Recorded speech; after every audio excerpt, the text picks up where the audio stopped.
Aston Martin reborn Force India team. Rather strange shade of green. I know that's Aston Martin green. I'm not sure it works particularly well on the Formula One international TV world feed, but putting that to one side, Sebastian Vettel, Lance Stroll. I think Sebastian's driven pretty well. He's almost back to where he was in terms of confidence level and driving as he drove when he was at Red Bull, winning all those races.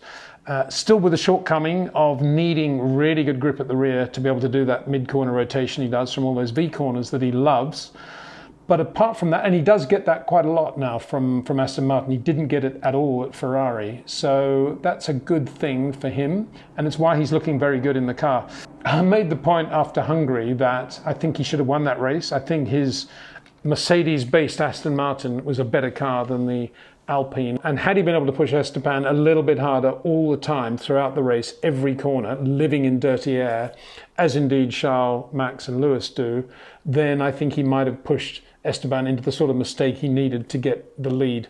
Had he done so, however, imagine the furore if it was the lead he had lost because of this fuel thing and not P2. Imagine what would be going on now. In a way, it's lucky he did finish second, given that given the error that was made in allowing the car to run short of fuel. But he's driven well. Lance Stroll, I think, has driven well too, particularly, he goes so well at Baku, doesn't he? And he had that tyre failure. He actually held it really well too when that tyre went. And he did a great pass.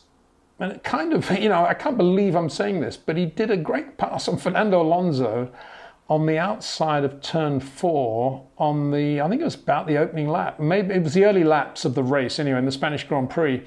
And he's round the outside of Fernando, and Fernando is just sort of, whoa, where did this guy come from? And it's a really good, mature pass that he pulled off. He's really good in the wet still, and the semi-wet. He's always shown flair there. And I think that was what caught him out in Hungary. I think he felt that, bad start, all the rest of it. It is a wet race. I can pick up positions here. Let's go for it. And there was nobody there saying to him, look, it's a wet race, but it's another race. It's not the previous one you were in. And this is a first corner where there could be lots going on. Take it easy. You can do really well in this race. And of course, he got on top of him and it got away from him. And that, was inexcusable, really, what he did, just launching into Charles Leclerc's Ferrari like that. But having said that, I think he's done a pretty good job. I mean, the nice thing about Lance, in a way, is that he actually keeps pretty quiet about things, doesn't moan, doesn't complain, just gets on with it. I know you hear the odd moan and complain, but it's all fairly short bursts of text. And he just gets on with it and goes racing. And I quite like that about him. I think it's a difficult position for him with his dad owning and effectively running the team. But having said that, they've got a really good team that they're assembling now at Aston Martin. Very, very good engineers they're procuring from Red Bull. They had very good engineers in place already. They're Andy Green, Tom McCullough, Andy Stevenson, all really good people.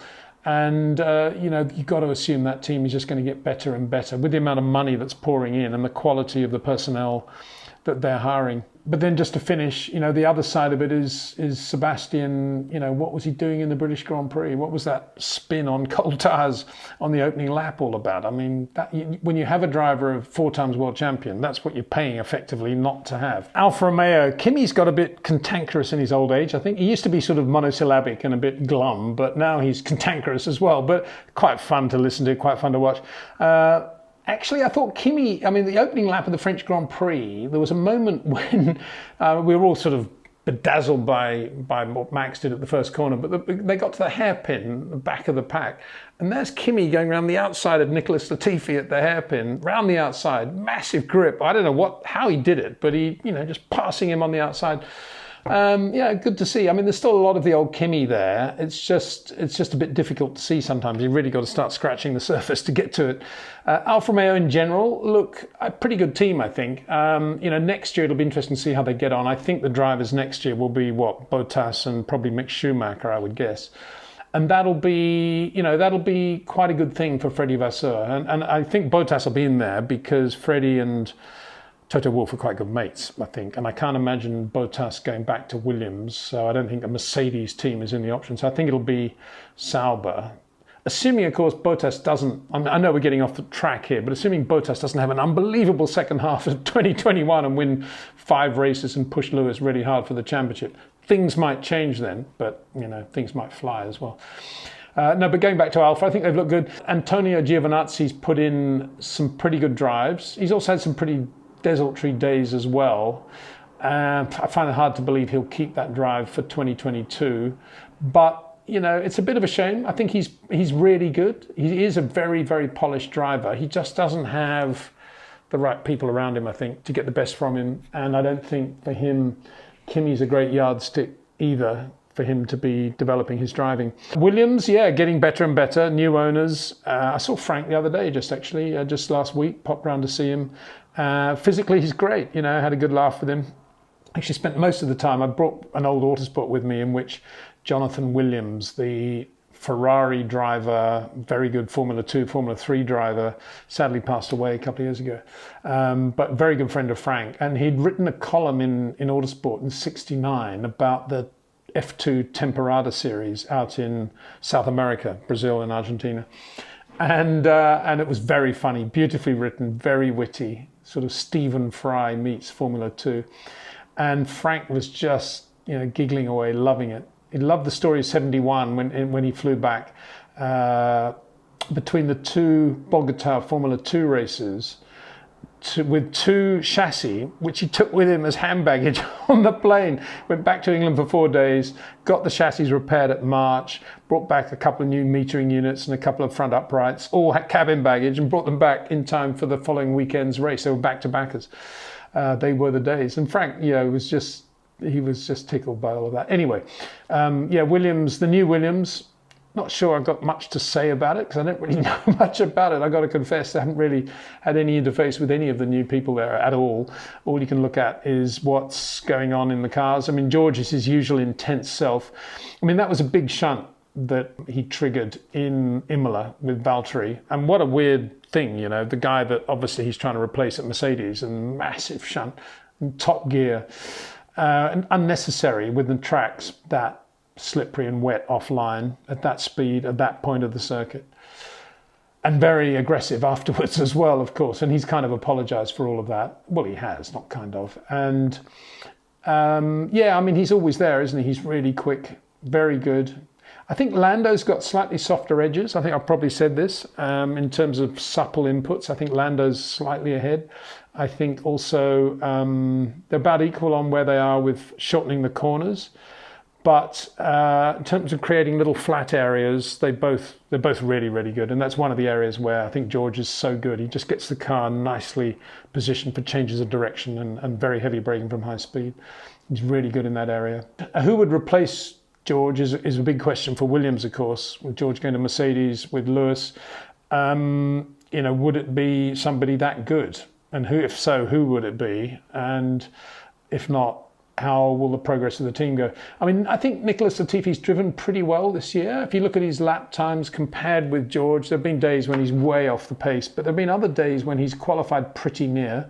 And obviously we go into this break, Hungary, where he's been very good. I mean, he was holding that position top 3, and he was within a tenth of George in qualifying.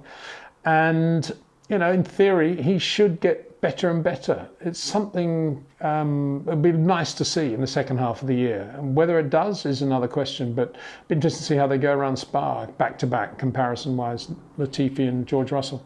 I mean, for Haas, for all the guys and girls at Haas, and Dallara, really, if you like, it's a very difficult year, isn't it? They've just got 2 drivers in there that pay the bills and get the job done in terms of the bank account.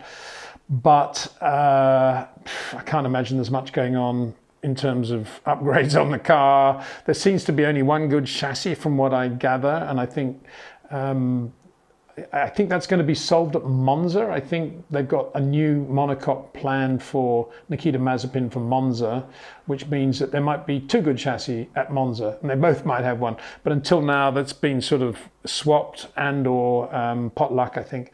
So a difficult time. How do you stay motivated in that situation? You just have to think, well, we're in a year where we're educating 2 young drivers, and they're going to be shunts, and they're going to be issues, and they're not going to be that quick. And that's what our year is all about, and we work hard to do it. So not a lot to say. I think Mick Schumacher's looked all right. For me, he hasn't looked as good as I thought his Formula 2 and Formula 3 drives were. But I don't think that's a surprise, because I don't think he's in a position where his driving is going to go to the next level. And I'm talking about ticking those boxes. And of course, his dad was a major 4-box ticker when he was at his peak. I don't think there's anybody around him that is going to be guiding him in that direction. I think it's all micromanagement, telemetry, data analysis. And that's why we see under pressure those guys, making mistakes under braking, putting the power on too soon, cold tires, not letting the warm up, not getting the warm up right. All the things that you should be able to get on top of with good management. I don't think that's happening. And I think it's the same with Mazepin. I mean, there's no point in writing off Mazepin as a very slow, unproductive driver, because we know what this guy can do in Formula 3 and Formula 2. We also know how bad he can be if he's not comfortable in the car or with the team around him, as we saw in his first year in Formula 2 when he was with ART. But when he went back to high-tech and he was with people that he knew and they were running the sort of system that he needs, he was really good.